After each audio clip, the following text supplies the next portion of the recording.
దివ్య సంవత్సరం అంటే మన 365 మానవ సంవత్సరాలు కలిపితే ఒక దివ్య సంవత్సరం. అలాంటివి 10,000 దివ్య సంవత్సరాలు ఆనందంగా గడుపుతారు. ఈ లోపు దక్షుడు ఒక యజ్ఞం చేస్తూ ఉంటే అక్కడికి శివుడు వచ్చాడు. దక్షుడు చూసి శివుడు నిలబడాడు. దక్షుడు కోపం వచ్చింది. మామగారంటే తండ్రితో సమానం, పంచపితరాలలో మామూలు ఒకడు, ఈయన ఎందుకు నిలబడా అని కోపంతో ఇష్టం వచ్చినట్టు నిందించాడు.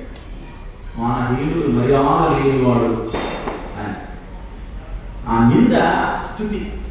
ఆ శ్లోకం బదులు ఒక పాటలో తెలుసుకున్నాం.